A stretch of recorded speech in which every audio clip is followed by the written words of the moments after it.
एक गांव में जगदीश नाम का एक भोला किसान था जो अपनी बेवकूफ़ी से हर बार अपनी फसल बर्बाद कर देता था।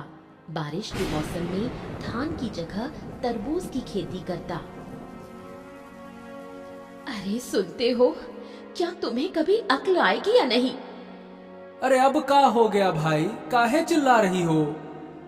चिल्लाऊं नहीं तो क्या करूं? इस बारिश में जब सब लोग धान की खेती करते हैं, तुम तरबूज की खेती कर रहे हो। देखो, हमने सोच समझकर ही तरबूज बोया है। सोच समझकर बोया है? सुनो तो जरा, क्या सोचा था तुमने? हाँ, अब सुनो। बात ये है कि सब लोग जब धान की खेती कर रहे हैं तो ऐसे में तरबूज कम मिलेगा। तो हमने क्या सोचा कि अगर हम तरबूज लगाएंगे तो बढ़िया मुनाफा हो जाएगा। हाँ। तुम्हारा दिमाग खराब है क्या? बारिश में कभी तरबूज होता है? क्या बात कर रही हो? बारिश में तरबूज नहीं होता है क्या? अब मैं क्या कहूँ, तुम तो सब जानकर ही खेती करते हो ना। अरे ऐसे काहे कह रही हो? पहले बता दिया होता तो हम तरबूज लगाए नहीं करते। तुम्हें पहले मैं कैसे बताऊं? क्या तुम मुझसे सलाह लेते हो कभी?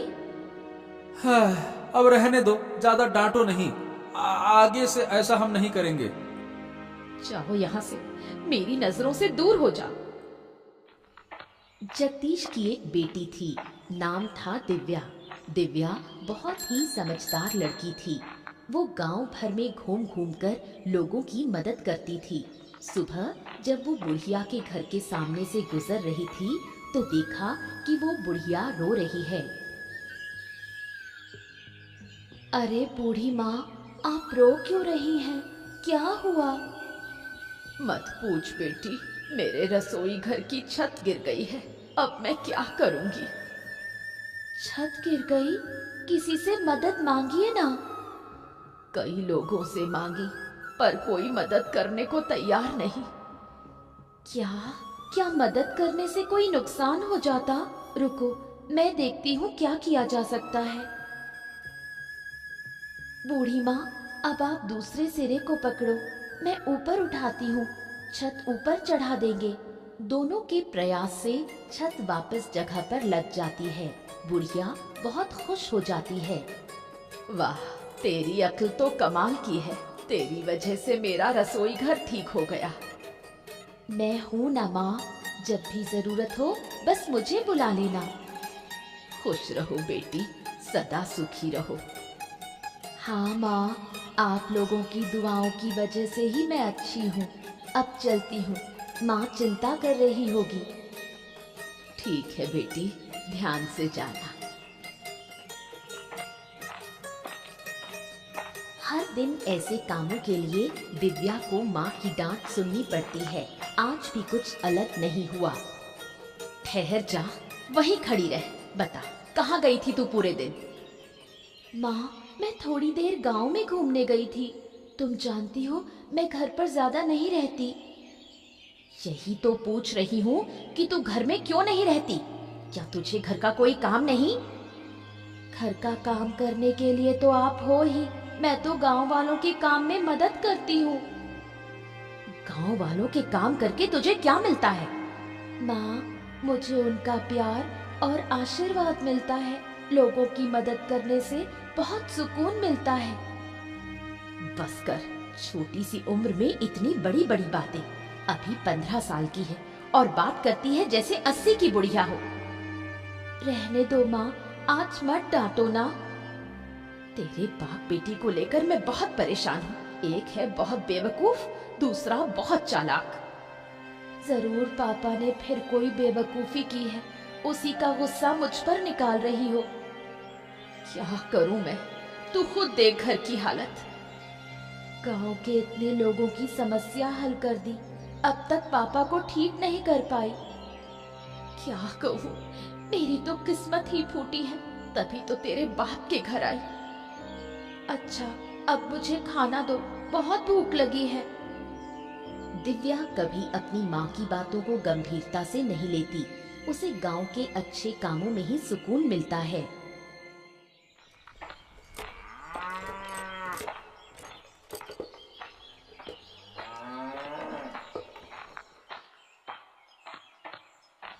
सुबह चंद्रकांत बाबू ने बुढ़िया को बुलाया, लेकिन वो नहीं आ पाई। इस बात को लेकर वो चिंतित थे। क्या हुआ बुढ़िया? मैंने तो तुझे सुबह बुलाया था ना, तू अब आ रही है?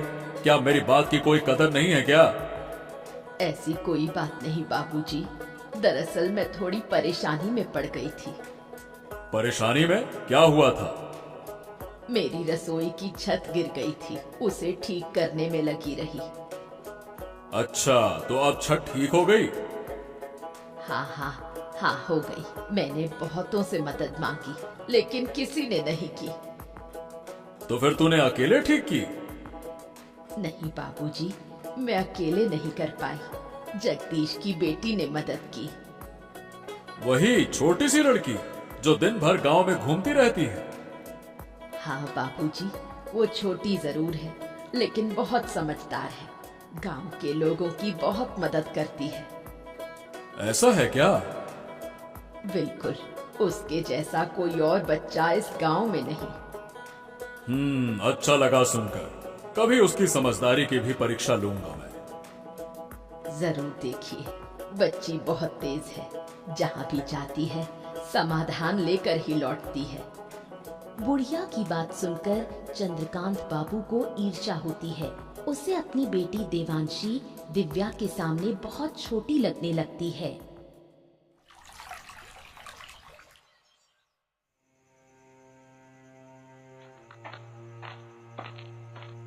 सुनो बेटी, तू जगदीश की उस छोटी लड़की को जानती है? किसकी बात कर रहे हो? उस दिव्या की? हाँ, उसी लड़की की बात कर रहा हूँ। जानती है ना तू? हाँ, नाम और चेहरे से जानती हूँ, लेकिन कभी आमने सामने बात नहीं हुई। अरे बेटा, लोग कह रहे हैं कि वो बहुत ही समझदार है। पूरे गांव की समस्या वही लड़की हल करती फिरती है। क्या कह रहे हो पिताजी? ये कैसे हो सकता है? उसकी उम्र ही कितनी है? ऐसा है क्या? अब मुझे भी तो बड़ा अजीब ही लग रहा है, लेकिन जो कुछ लोगों से सुना है, अब देखो वो झूठ नहीं लगता। लोग उस लड़की की तारीफ कर रहे हैं। तारीफ कर रहे हैं कि क्या बात कर रही हो? ऐसा लग रहा है जैसे उसके गुणों का बखान कर रहे हैं। मैं भी देखना चाहती हूँ कि वो कितनी होशियार है। अब गरीब घर में जन्मी है, उसमें भला इतनी अकल आ कहां से गई? अगर वो मुझसे ज्यादा समझदार निकली तो उसे इस गांव में नहीं रहने दूंगी। इस गांव की सबसे समझदार लड़की सिर्फ मैं ही रहूंगी। ठीक है बेटी, अब देखो तुम गुस्सा मत करो। मैं देखता हूँ क्या किया जा सकता है। चंद्रकांत बाबू सोच में पड़ जाते हैं, कैसे दिव्या को इस गांव से बाहर निकाला जाए। 2 दिन बाद की बात है।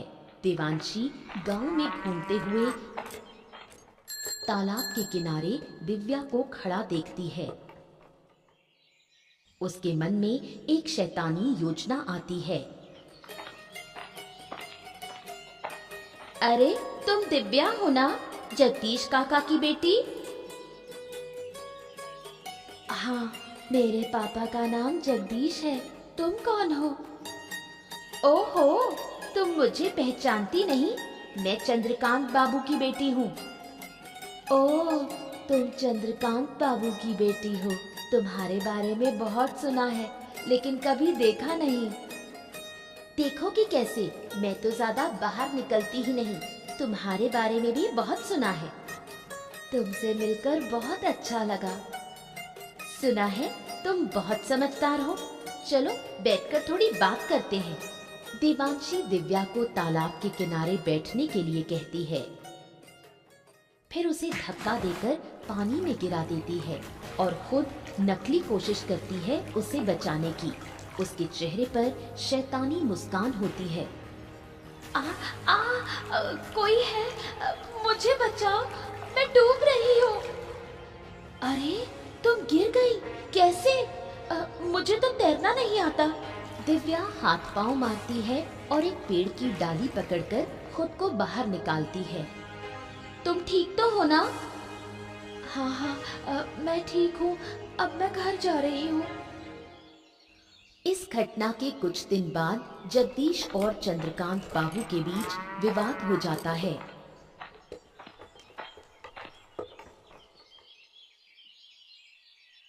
क्या हाल है जगदीश? कैसे जा रहे हैं तुम्हारे दिन? अरे आपके आशीर्वाद से सब ठीक चल रहा है बाबू। पर आप अचानक से हमारे घर में क्या हो गया? देखो, मुझे जमीन की जरूरत है, उसी सिलसिले में बात करने आया हूं। जमीन के मामले में हम आपकी मदद भला कैसे कर सकते हैं? देखो, ऐसा है, जो जमीन मुझे चाहिए वो तुम्हारी है। तुम्हारी जमीन के बगल में मेरी जमीन है। लेकिन बाबू, मैं आपको अपनी जमीन क्यों दूं? अरे भाई, उसके बदले में पैसे दूंगा, इसलिए और काहे के लिए। मुझे तुम्हारी जमीन की सख्त जरूरत है। लेकिन मेरे पापा आपको जमीन क्यों देंगे? वो जमीन बेचने वाली नहीं है। अरे तू बीच में काहे बोल रही है? तुझे क्या समझ है इन बातों की? ये बड़े लोगों की बात है। तू चुप रह। जगदीश, तेरी बेटी मेरा अपमान कर रही है। हैं? अपमान? ना ना ना ना बाबू, वो तो बच्ची है, उसकी बातों का बुरा मत मानिए। मैं भले ही छोटी हूँ, लेकिन जो कह रही हूँ वही सही है। मेरे पापा आपको कोई जमीन नहीं देंगे। मैं तेरे घर खुद आया और तेरी बेटी ने मुझे अपमानित किया। इसका अंजाम तुझे भुगतना होगा। अरे बाबू, बाबू जगदीश बाबू, आप नाराज मत होइए। देखिए देखिए देखिए, मेरी बात तो सुनिए, सुनिए तो। इतना अपमान सहकर मैं यहाँ खड़ा रहूं? तुम्हारी बात सुनो, मैं तुम लोगों को सबक सिखा कर रहूंगा। हाँ? चंद्रकांत बाबू के मन में दिव्या के खिलाफ बदला लेने की भावना जाग उठती है। तेरी वजह से चंद्रकांत बाबू को अपमान सहना पड़ा। मेरी बेटी ने ऐसा क्या गलत कहा? उसने तो सही बात ही कही। सही बात? अरे अकल के अंधों, अगर मैं जमीन दे देता तो कुछ पैसे मिल जाते, घर अच्छे से चलता।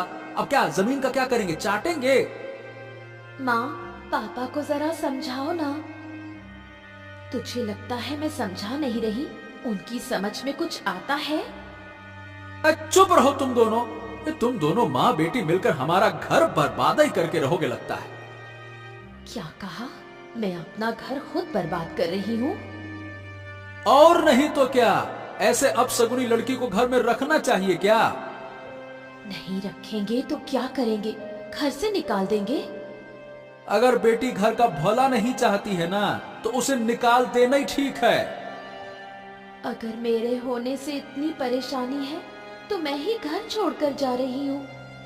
अरे हाँ हाँ, जा जा जा। वैसे भी तुझसे कोई काम वाम तो होता नहीं है, बस मुंह चलाती है पटर पटर पटर। अरे जा जा, चली जाएगी तो अच्छा ही रहेगा, जा। जगदीश की बातों से दुखी होकर दिव्या गांव छोड़ने का फैसला करती है। बेटी के जाने का दृश्य आरती सहन नहीं कर पाती। वो चुपचाप आंसू बहाती है। माँ, रो मत, मुझे बिल्कुल अच्छा नहीं लग रहा। तू हमें छोड़कर चली जाएगी और मैं रोऊंगी नहीं। क्या मुझे दर्द नहीं होता? अगर आपको सच में दर्द होता तो आप पापा को पहले ही सुधारती। तू जानती है, तेरे पापा समझदार नहीं है, वो थोड़े भोले हैं। पापा भी जानते हैं कि वो भोले हैं, फिर भी मुझे क्यों डांटा? वो समझ नहीं पाए, तू बुरा मत मान। माँ, मैंने फैसला कर लिया है, मैं इस गांव में अब नहीं रहूंगी। हमें छोड़कर तू कहाँ जाएगी? कैसे रहेगी? क्या हमें तेरी चिंता नहीं होगी? चिंता का कोई फायदा नहीं माँ, मैं अपना रास्ता खुद बना लूंगी, मैं ठीक रहूंगी। मत जा बेटी, मत जा, मुझे छोड़कर मत जा, मैं तेरी माँ हूँ। एक दिन लौट कर आऊंगी माँ, और तेरे सारे दुख दूर कर दूंगी। तू आएगी तो मेरा दुख और बढ़ेगा, ये तू समझ नहीं पा रही। माँ, मैं जानती हूँ संतान को खोने का दर्द क्या होता है, लेकिन मुझे जाना ही होगा, मुझे मत रोको। सुन बेटी, मत जा, लौट आ। कई साल बीत जाते हैं। चंद्रकांत बाबू जगदीश को बेवकूफ बनाकर उसकी सारी जमीन धीरे धीरे हड़प लेते हैं। देखो जगदीश, अब तुम्हारे पास कोई जमीन बाकी नहीं बची है। तुम सारी जमीन हमें बेच चुके हो। अब क्या कहें बाबू, बेचते बेचते पूरी जमीन बिक गई, पता ही नहीं चला। अब हमारी जमीनें खत्म हो गई, क्या करें। अरे सुनो तो इसे, ऐसे कह रहा है जैसे पूरे गांव की जमीन ही दे दी हो इसने। अब जब सब कुछ बेचा ही दिया है तो आप फिर मेरे पास क्यों आए हैं? क्या सब कुछ? अरे भाई, क्या तुम सब कुछ का मतलब समझते हो? अरे बुड़बक, उस सब कुछ में तुम्हारा एक घर भी शामिल है। हैं? ये क्या कह रहे हैं बाबू? मैंने ये घर भी आपको बेच दिया क्या? मुझे तो ऐसा कुछ याद नहीं आ रहा। याद नहीं आ रहा? अरे जरा ध्यान से सोचो, आखिरी बार जब पैसे लिए थे ना, तब कुछ ज्यादा ही लिए थे। याद करो, याद आया ना? याद आया ना? हाँ हाँ, पैसे तो ज्यादा लिए थे, लेकिन जमीन भी तो आपको ज्यादा ही दी थी ना बाबू। हाँ, तो उसी जमीन में एक घर भी शामिल था, समझे? क्या बात कर रहे हैं? तो अभी घर हमको छोड़ना पड़ेगा? बिल्कुल, मैं अपनी जमीन पर तुम्हें क्यों रहने दूं? बिल्कुल नहीं रहने दे सकता। चलो। हैं? लेकिन हम ही घर छोड़ देंगे तो जाएंगे कहाँ बाबू? अरे कहाँ जाएंगे हम क्या बताएं? अरे जाओ जहां जा रहा है, फालतू की बात ना करो मुझसे। लेकिन यह घर छोड़ना पड़ेगा तुम्हें, समझ गए? ठीक है बाबू, हमको कुछ दिन का समय दे दीजिए, फिर हम घर खाली कर देंगे। हाँ ठीक है, जल्दी खाली कर देना। जगदीश अब भी कुछ नहीं समझ पाया। चंद्रकांत बाबू उसे देखकर मन ही मन बहुत खुश होता है और उसे कुछ दिन का समय देता है।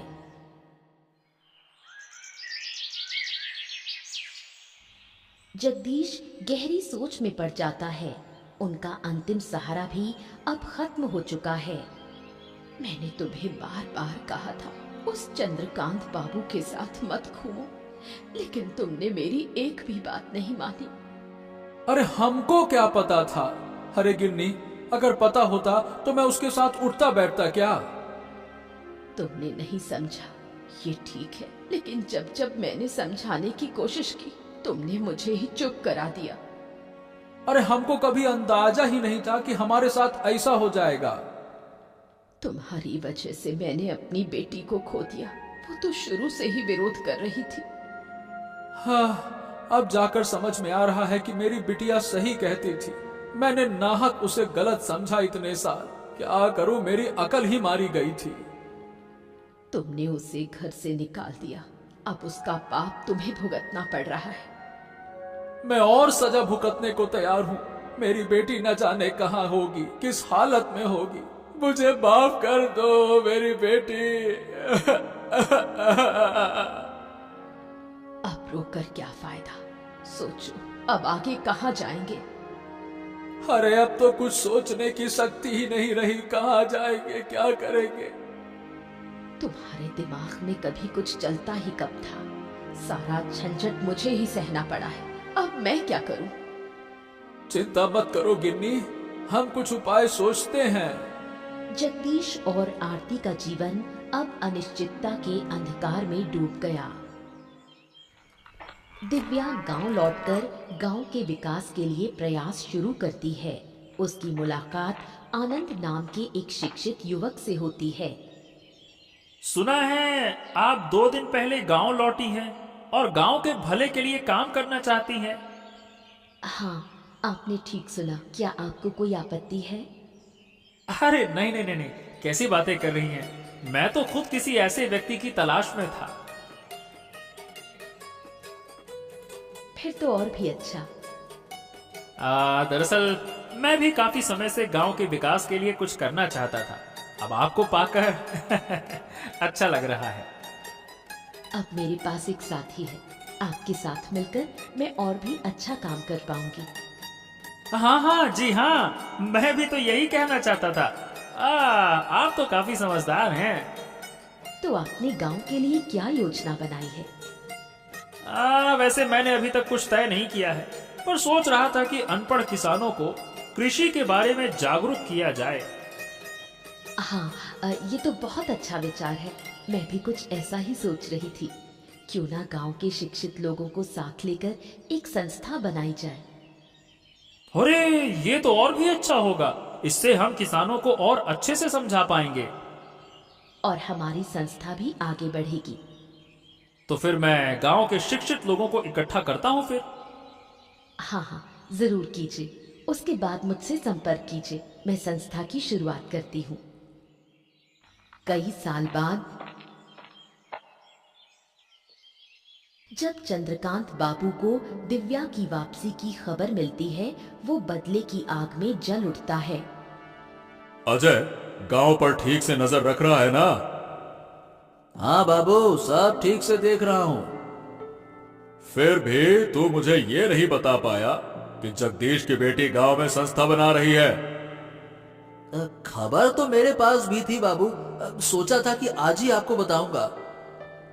अरे नालायक, इतनी देर कर दी, तब तक तो गांव वाले शिक्षित हो जाएंगे। अरे बाबू, ऐसा थोड़ी ना होगा। क्यों नहीं होगा? अरे वो लड़की बहुत चालाक है, बचपन से चालाक है, मैं जानता हूं उसे। अगर उसने किसानों को समझा दिया तो हमारा धंधा चौपट हो जाएगा। अच्छा, तो अब हमें क्या करना चाहिए? उस लड़की को सबक सिखाना होगा। लेकिन कैसे? अरे इसीलिए तो तुझे बुलाया है। अब सोच और कोई ठोस योजना बना, कैसे कैसे कर रहा है। चलिए, तो एक काम करते हैं, उसके संस्था को तहस नहस कर देते हैं। हाँ ये ठीक है, लेकिन पहले उसके बाप से मिलना होगा। देखना होगा कि वो कुछ करता है या फिर नहीं।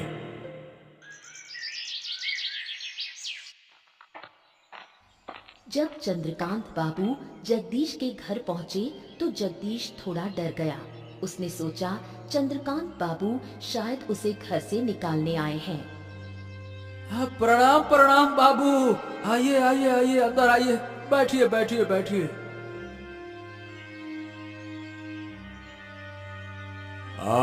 आज तुम्हारे घर में बैठने के लिए नहीं आया हूं। देखिए, मैंने आपसे कुछ दिन की मोहलत मांगी थी बाबू। हाँ, मैं उस बारे में पता करने भी नहीं आया हूं। मैं तुम्हारी बेटी के बारे में बात करने आया हूं। हैं? मेरी बेटी के बारे में? क्यों? मेरी बेटी ने फिर से क्या कर दिया? सुना है कि तुम्हारी बेटी गांव में वापस आ गई है। हाँ हाँ हाँ, मेरी बेटी वापस तो आ गई है बाबू। सुना है वो गांव के किसानों के लिए अच्छे काम कर रही है। अब देखिए बाबू, इस बारे में हमको कुछ ना पता। मैं यही बताने आया था कि अपनी बेटी को काबू में रखो, नहीं तो अच्छा नहीं होगा। हाँ बाबू, सही बताएं तो वो क्या कर रही है, हमको इस बात का कोई अंदाजा नहीं है। अंदाजा नहीं है तो क्या हो गया? बेटी को काबू में रखने के लिए अंदाजा जरूरी नहीं होता है। तुम कहो और वो मान जाएगी, बस। क्या कहें बाबू, मेरी बेटी ने तो पहले कभी मेरी बात मानी नहीं, तो अब कैसे मानेगी? वो समस्या मेरी नहीं है। तुम उसके बाप हो और वो तुम्हारी बात मानेगी। मुझे बस तुम्हें सूचना देनी थी, मैंने दे दी। लेकिन बाबू, अगर वो गांव के भले के लिए काम कर रही है तो इसमें समस्या क्या है? हमको ये समझ में नहीं आ रहा। अरे क्या कहें, वो जानने से तुम्हें कोई फायदा नहीं है। अगर सीधी बात है कि उसे नहीं रोका तो वो अपनी जान से हाथ धो बैठेगी। बस कह दिया मैंने। अपनी बेटी की बात सुनकर जगदीश अब मन ही मन ठान लेता है कि वो अपनी बेटी को किसी हाल में नुकसान नहीं होने देगा। गांव भर में जगदीश की बेटी की तारीफ सुनकर जगदीश और आरती गर्व महसूस करते हैं। देखा, मैंने कहा था ना कि हमारी बेटी एक दिन अच्छा काम करेगी, गांव के लोग उसे सम्मान देंगे। हाँ, अब तो मैं भी देख रहा हूँ, लेकिन पहले मुझे यकीन नहीं था। तुम्हारे अविश्वास की वजह से ही वो हमें छोड़कर चली गई थी। तुम्हारी बेटी इतनी समझदार है कि हमें छोड़कर भी सफल होकर लौट आई है। मुझे अपनी बेटी पर कितना गर्व हो रहा है, ये मैं बता नहीं सकती। मुझे भी कम गर्व नहीं है अपनी बिटिया पर। अरे गांव में निकलते ही सब लोग कहते हैं, वो देखो दिव्या के पापा जा रहे हैं। तो फिर मानते हो कि मेरी बेटी अच्छा काम कर रही है? हाँ, कर तो रही है, लेकिन अब लोग उसे रोकने के लिए उठ खड़े हुए हैं। वो लोग उससे जलते हैं, लेकिन मैं अपनी बेटी को कोई नुकसान नहीं होने दूंगी। अब मैंने भी मन बना लिया है भाग्यवान, जो हमारी बेटी को नुकसान पहुंचाएगा उसको हम छोड़ेंगे नहीं। देखो, चंद्रकांत बाबू का साथ मत देना। मेरी बेटी शुरू से ही सही थी। मैं समझ नहीं पाया ना गिन्नी, यही तो मेरी गलती थी। अब क्या कहें। अब इन बातों को छोड़ो, अब हमें अपनी बेटी को बचाना है। चलो कोई बात नहीं, तुम चिंता न करो, मैं उसे हर हाल में बचाऊंगा। आखिर हमारी बेटी है वो।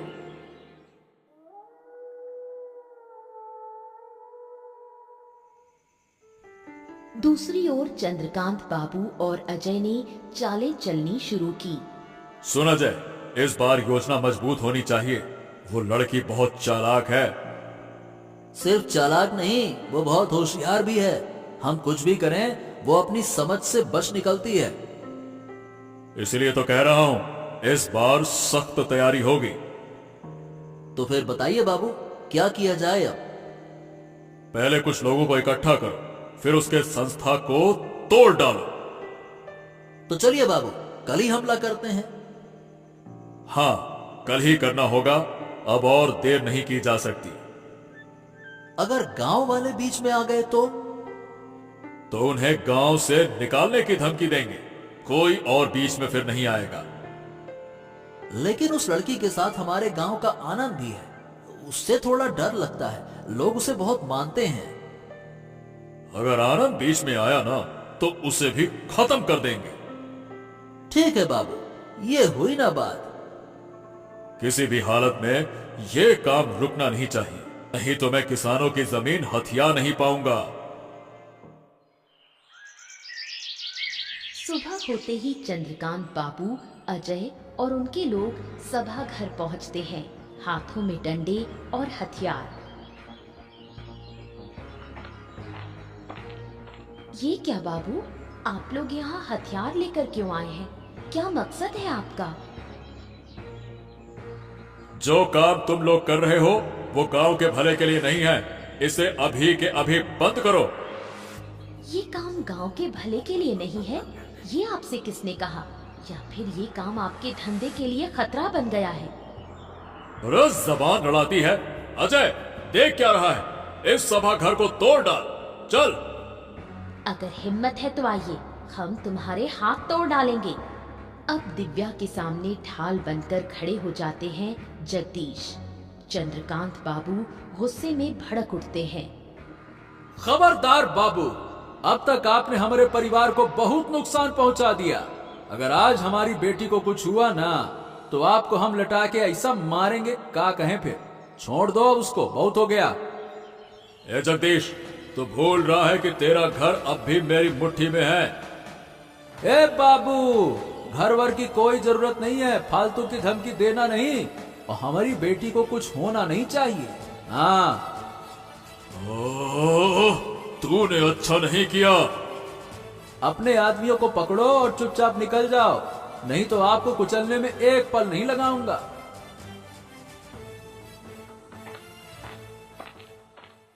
ए बेटा, हमका माफ कर दे, हमने तुम्हें अपनी बेटी नहीं समझा। अरे बाबा, आप ऐसा क्यों कह रहे हो? आप तो मेरे पिता हो। लेकिन फिर भी। आप कोई लेकिन नहीं, अब हम सब मिलकर गांव की भलाई के लिए काम करेंगे। इसके बाद दिव्या की अगुवाई में गांव का विकास शुरू होता है। गांव वाले उसकी बहुत तारीफ करते हैं। एक भोला किसान अपनी बुद्धिमान बेटी पर गर्व करता है।